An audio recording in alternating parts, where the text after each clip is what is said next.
बिस्मिल्लाहिर्रहमानिर्रहीम। अस्सलातु वस्सलामु अलैका या सय्यद या रसूल अल्लाह, अस्सलातु वस्सलामु अलैका या सय्यद या हबीब अल्लाह। ला तदाद दुरूद सलाम हमारे प्यारे आका हजरत मोहम्मद मुस्तफ़ा सल्लल्लाहु ताला अलैहि वसल्लम और आपके आल पर। वीवर में मुश्ताक अहमद, आप देख रहे हैं यूट्यूब चैनल। हमारा आज का मौजू है अनार का ठंडा मीठा रस, अनार का ठंडा मीठा शरबत। ईरान के बादशाहों का लक़ब पहले कसरा हुआ करता था, जिस तरह मिस्र के तमाम बादशाह फिरौन कहलाते थे।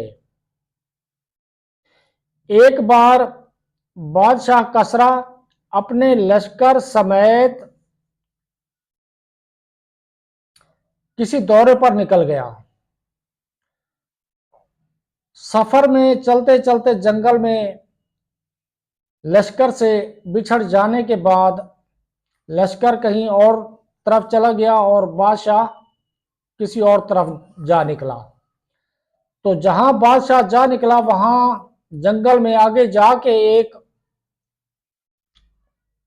उसको एक बाग और घर नजर आया। तो जब वो बादशाह उस घर के पास गया और उधर जाके आवाज दी तो वहां से एक बच्ची बाहर निकली। और बादशाह क्योंकि काफी सफर कर चुका था और प्यासा था, तो बादशाह ने बच्ची से पानी पिलाने की फरमाइश की। तो बच्ची घर जाकर अपने बाग से ताज़ा अनार तोड़कर उसका शरबत बनाकर बादशाह की खिदमत में पेश किया। जब बादशाह ने वो शरबत पिया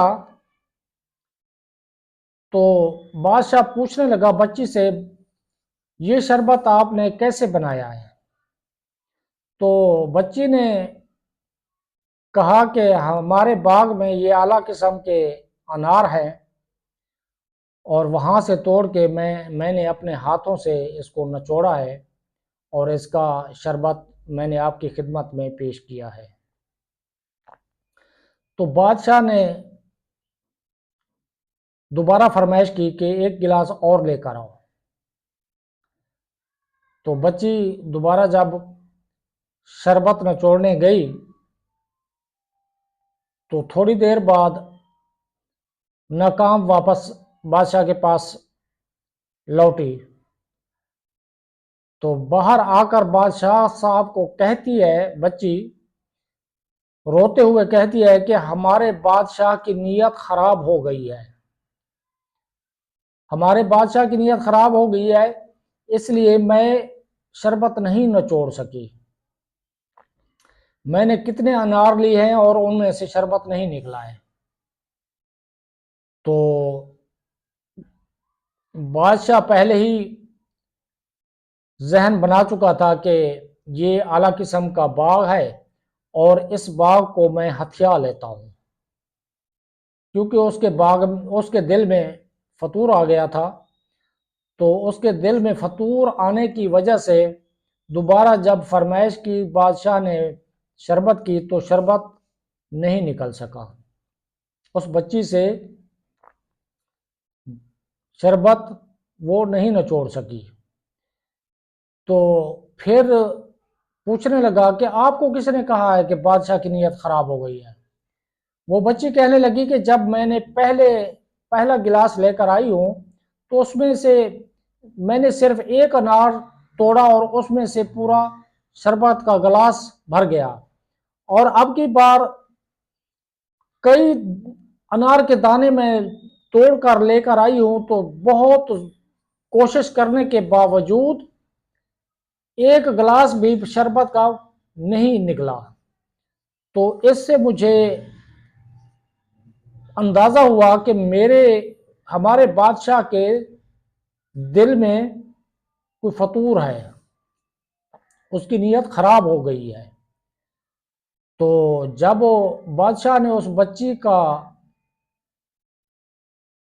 ये वाकया सुना तो उसने अपनी बदनीयती की अल्लाह ताला से माफ़ी मांगी, इस्तग़फ़ार किया और फिर दोबारा बच्ची से कहा कि जाओ अब की बार कोशिश करो।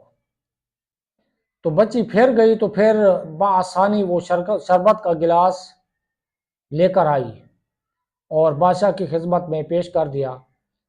तो बादशाह ने दोबारा वो गिलास शरबत का पिया और पूछने लगा कि अब की बार ये कैसे आसानी से निकल आया है। तो फिर बच्ची ने कहा मुझे लगता है कि हमारे बादशाह की नीयत अब ठीक हो गई है, तो इसलिए उसने हमारे बाग को हथियाने की जो नीयत की थी तो उससे उसने शायद माफ़ी मांग ली है। तो अब की बार अल्लाह ताला ने मेरी मदद की है, तो एक ही दाने से दोबारा जो है ना शरबत का पूरा गिलास निकल आया है। बादशाह ने फौरन बाग छीनने की बुरी नीयत तर्क कर दी और कहा एक बार फिर जाओ और कोशिश करो। चुनाचा वो और चुनाचा वो गई और बआसानी रस निकाल कर लाने में कामयाब हो गई। वीवर, अब तक के लिए इतना ही। अपना ख्याल रखिए। अल्लाह हाफ़िज़।